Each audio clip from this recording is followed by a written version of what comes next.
I'm sorry we didn't get to spend enough time on Bucks Celtics, but I do want to get into this Mavericks talk because Luka Doncic has been having a masterful playoff series. Just getting where he wants, scoring at will, and he's looked dangerous. Like I think the Western Conference has been put on alert. Like that this guy can reach that stratosphere of best player in the league. He's been a gifted passer from the moment he stepped into the league, and there's been a lot of talk about like his 3-point numbers, but like I want to dead that. Like he is a good shooter.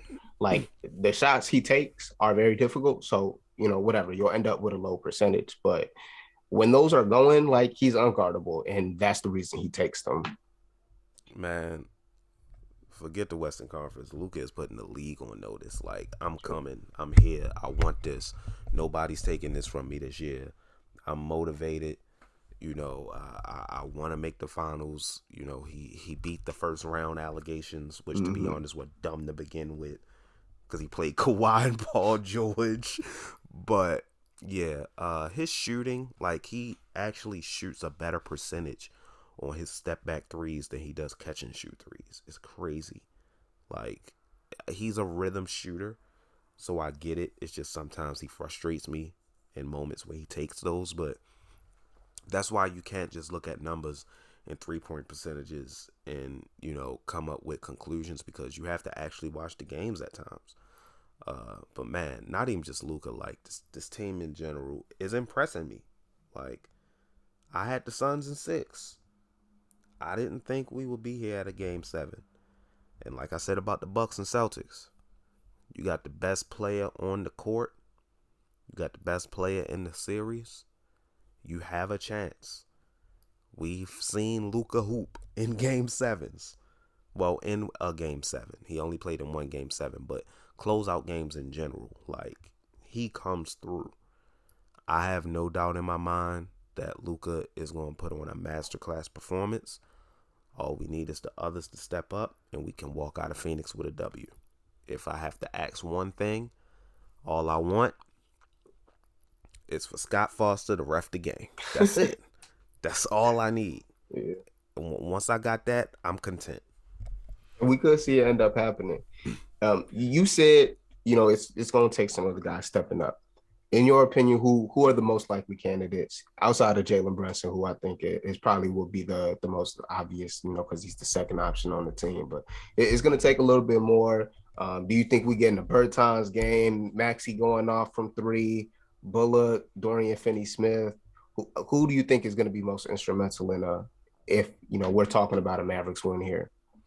If I'm being honest, I think Dorian Finney-Smith is the lock, not Jalen Brunson. Because it's like, Dorian is a dog, man. Like, in games like this where everything's on the line, he steps up. Like, not obviously he doesn't have the offensive ability of a Brunson or Luka, but he hits those big shots. He hits the shots he's supposed to. He does his job. But I'm expecting Jalen Brunson, Luka, and Dorian to step up. But crazy enough, like, that won't be enough. Yeah. Like, just those 3 won't be enough. So, we need Maxey to hit his shots. Maybe 12 points from Maxey, which would be 4 threes. But I'm counting on Spencer Dinwiddie, man. Like, he hasn't really shown up much these playoffs. He showed up in game 6. I'm hoping that translates to game 7 because we're going to need him. Like, seriously need him. Like, those minutes when Luka and Brunson are on the floor and he's out there running point, we need you to do your thing. And I'm going to be honest. If we get like 2 threes from Frank Ntilikina, like, I'm glad you brought him up. The way he's playing defense on Book and CP3, man, if he can give us anything offensively as far as like open shots, oh man, it's going to be a good night for us. Yeah, that's definitely true.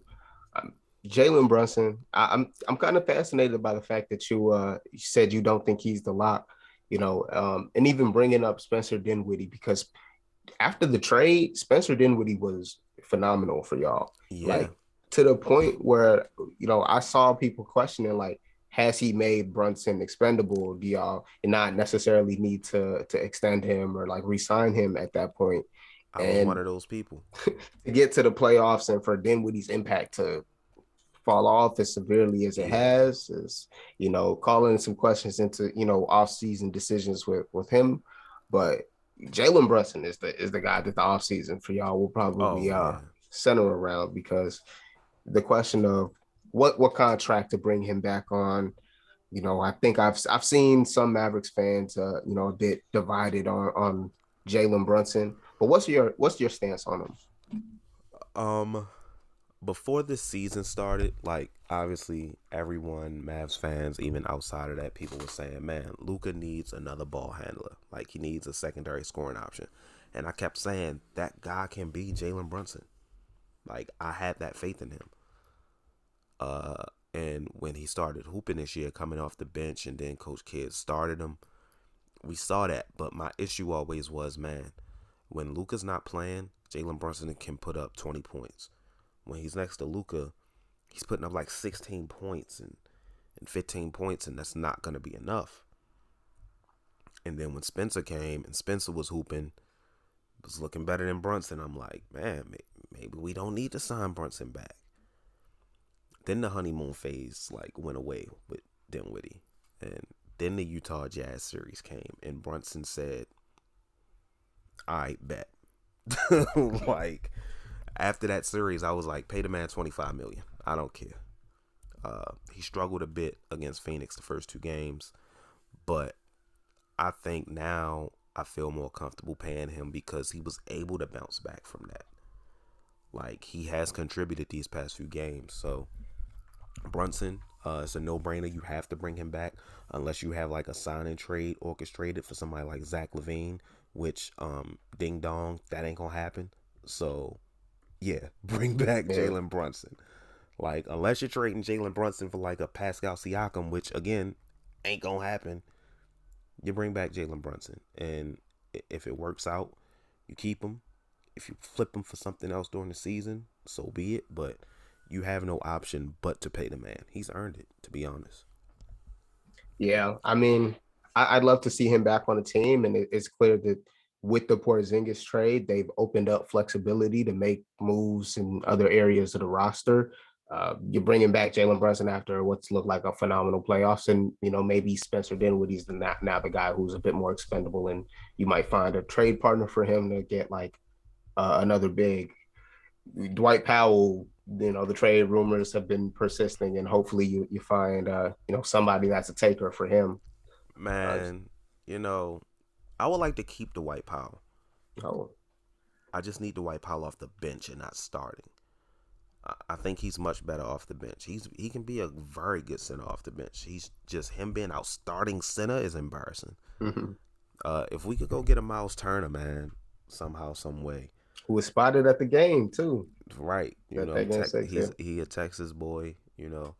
Maybe a trade involving Dinwiddie because I think their contracts aren't too far off as far as salary goes. So Mhm. that's if they even trade Dinwiddie, but he is going to be expendable. It was a reason they split up the Chris Porzingis contract. So maybe Yeah, he's on the move this offseason. Maybe Bertans as well. We'll see. Maybe the Mavs don't make too many moves at all. But center is definitely like uh, a big need. Mhm. But the thing with Dinwiddie is the luxury we have with Dinwiddie is we have Brunson and Luka, but we also have that third guy who can handle the ball, and that's a big luxury to have. You trade Dinwiddie for a guy like Miles Turner, you don't have that anymore, Mhm.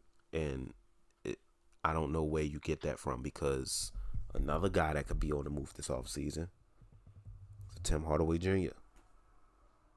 It's very Yeah. possible. Even forgot about him, man. He would be Yeah. so much help in this series. Oh man, I would have. He would have been. I can't even believe I'm saying this because I'm not a huge THJ fan, but it's like we really could have used him. Um, it sucks because he played so well and earned that new contract with the Mavericks, but he doesn't really fit much into this Jason Kidd system. Um, that's kind of been showing, and him linking back up with Rick Carlisle in Indiana and a Miles Turner trade might make sense, especially since they're trying to move Buddy Hield, possibly. So it's a lot of possibilities, man. The Mavs got flexibility. They just need to execute on it. Can I offer you a different point guard though?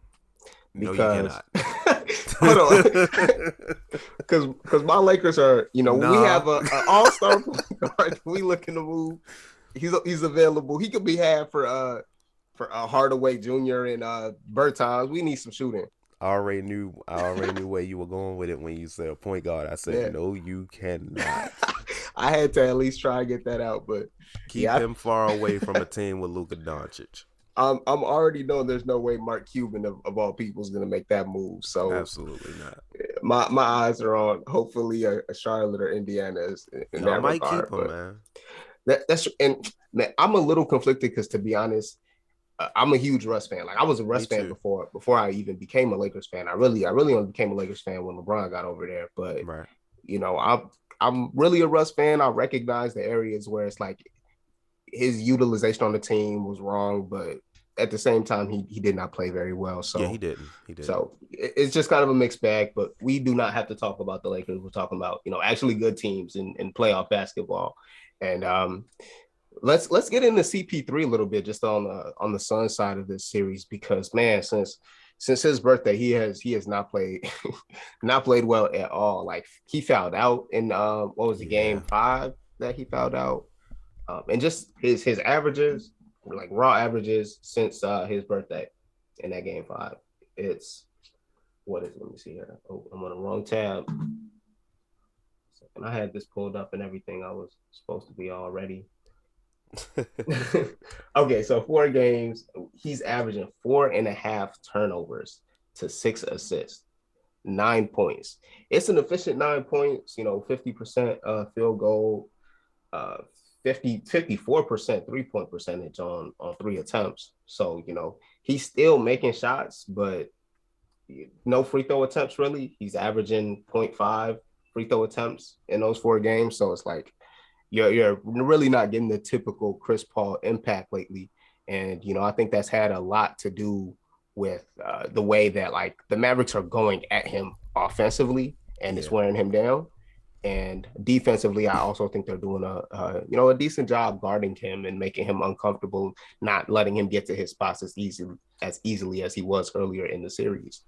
I saw a stat on Twitter. I don't know if it's real. It doesn't seem real, but oh my God. It said Devin Booker and Chris Paul are combined like 3 for like 40 something on shots when defended by Frank Ntilikina. Oof. If I don't know how real that is. Like, it's no way for me to check. But if that's true, man, and I think it has a lot to do with the fact Chris Paul is my favorite player of all time. Luka Doncic is my second favorite player in the league after Chris Paul. I love Chris Paul. I've defended Chris Paul. But Chris Paul is old now. Like, he's not New Orleans Chris Paul. He's not Clippers Chris Paul. He's 6 foot tall. Maybe. Because I still think they lie about his height. He's 6 foot tall. He's like 36 years old. He can't give you that load offensively that he used to. We saw that when Devin Booker went down against the Pelicans. Yeah, he had that 14 for 14 game, but that's an anomaly. Like, that was just amazing. You're not going to get that all the time. So making him work on both ends of the court to the point where when that fourth quarter comes and he's gassed and he can't take you home, the only person they got is Devin Booker because no one else on that team can create their own shot outside of those two. I'm glad you said those specific words because that has always been my issue with DeAndre Ayton, who's supposed to be like the third guy in all of this.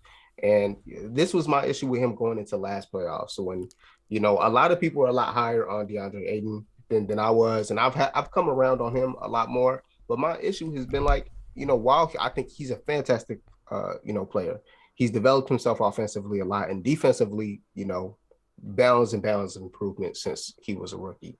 But at the same time, like I feel like his impact does not really come necessarily from like him generating anything. It's a lot of the time like Chris Paul is finding him in really good spots. Like he's rebounding. He does that very well. He's a really good screen setter.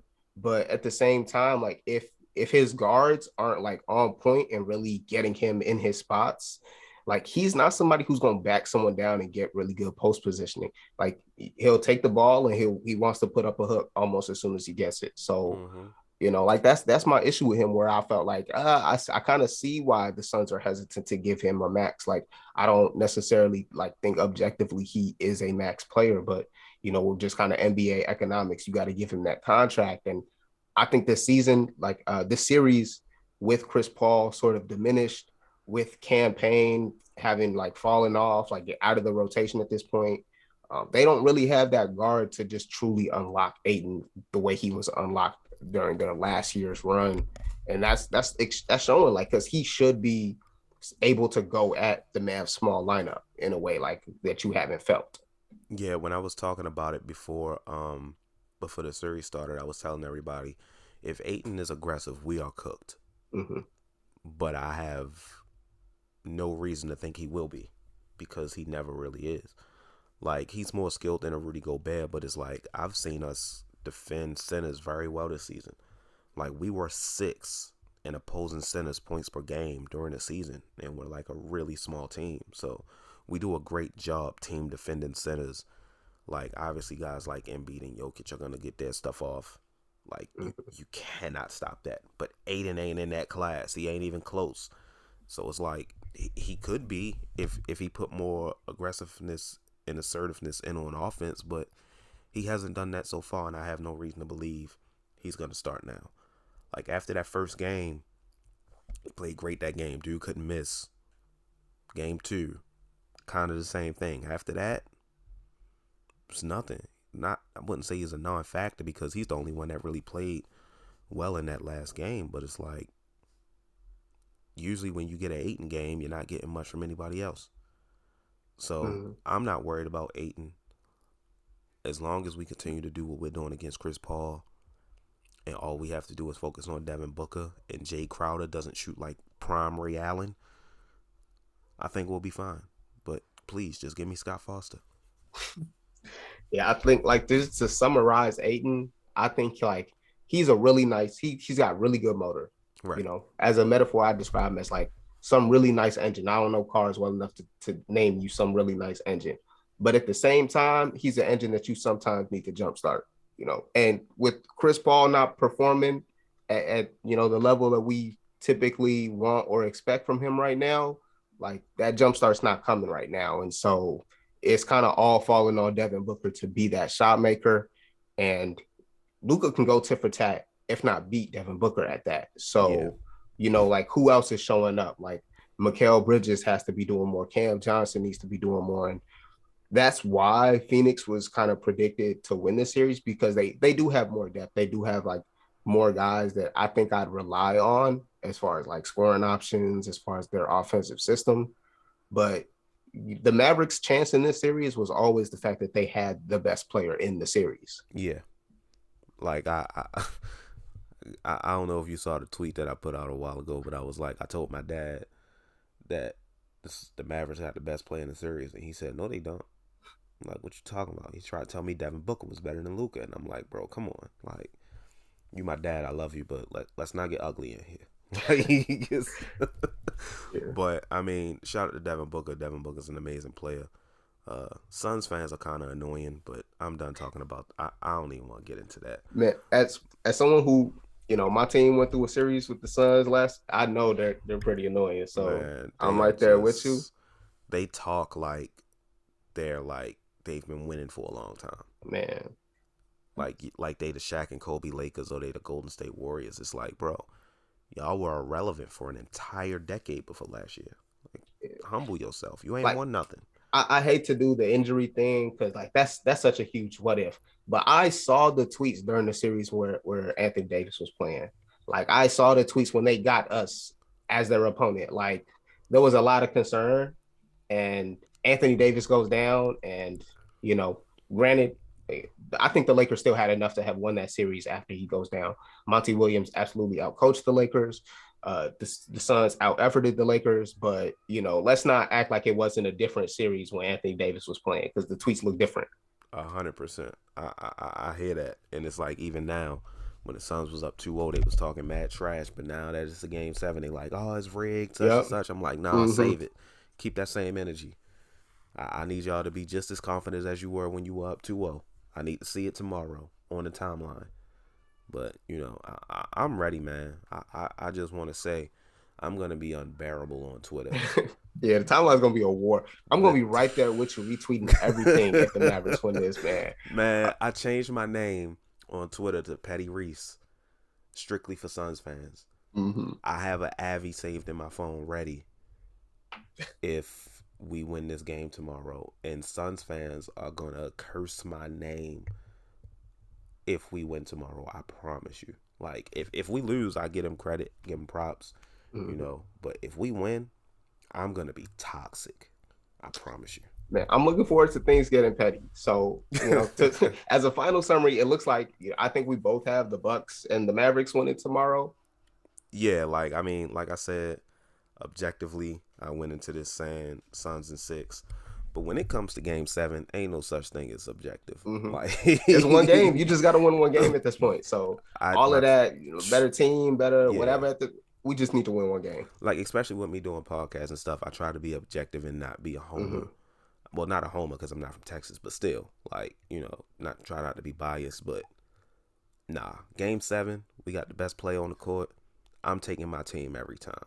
So, I'm taking the Mavericks, taking the Bucks. Steph versus Luka in the Western Conference Finals would be amazing. But, I'm nervous, but I'm excited, man. I can't wait. I'm really hoping that there are some fantastic games, and I'm looking forward to tomorrow. That's all I got to say. Yeah, I hope our game not a blowout, because if we're being honest, none of these games have been exciting in this 7-game series. So hopefully we get our first one. If it's a blowout, I hope we're blowing them out, but I don't see that happening. Yeah, I do not want any blowouts, because I'm gonna have to turn games off, and I really want to be sitting like on the edge of my seat, like wrapped right there at the TV. So I'm hoping for that kind of experience tomorrow. Yeah, I want that, even though I know it's gonna like stress me out, but I need it. Yeah, I feel that. Well, I'm not gonna take too much more of your time. I really do appreciate you coming in and featuring on the show with me. It's a new show, so you ain't have to accept this as a guest. So I appreciate that. You coming through. So I'm gonna give you the floor if you got anything coming out, officially give people all the links where they can find your stuff. Well, first of all, I'm not too big to come on. I don't consider myself big at all. So I'm not opposed to coming on anybody's show. That's for anybody out there. Obviously I can't do everything, but somebody wants me to come on. Look, I remember when I first started my podcast. Are you familiar with the Through the Wire podcast? Yep. Yeah. When I first started my podcast, I was a big fan of them. Reached out to Pierre, just sent him the DM, and he came on. And like, he's way bigger than I am, period. So it's like, for somebody to have that kind of humility to do that for me, it would be wrong for me to deny that of other people. So, and me and him built like a friendship out of it. So it's like, if I could do that for anybody else, plus I just love talking hoops. So it's like, if I get a chance to, why not? But like I said, Mavs Outsiders Pod dropped today. Check that out. You can look forward to one tomorrow night or Monday morning, most likely when it will be released. I have another podcast, my MindofReese podcast, that I do with my friends Jerron and Derek. It's basically just homie talk. That'll be going out tomorrow morning. And I think that's it. I don't really have much else going on right now. The YouTube has been at a halt. I'll get back to it eventually. Gotta figure some things out. But as of now, that's all I got going on. Go Mavs, man. I'm ready. Absolutely. If you're watching, or listening on podcast form, absolutely appreciate you tuning in. Do me a favor and go support Reese on all platforms, everything that he's doing. You're definitely going to want to listen to his like post-game recaps of what happens in Game 7. So, make sure you're following and tuned into him for all of that. My name is Dolos, and this has been the Highlight Basketball Podcast. I appreciate you tuning in, and enjoy the rest of your night. Peace.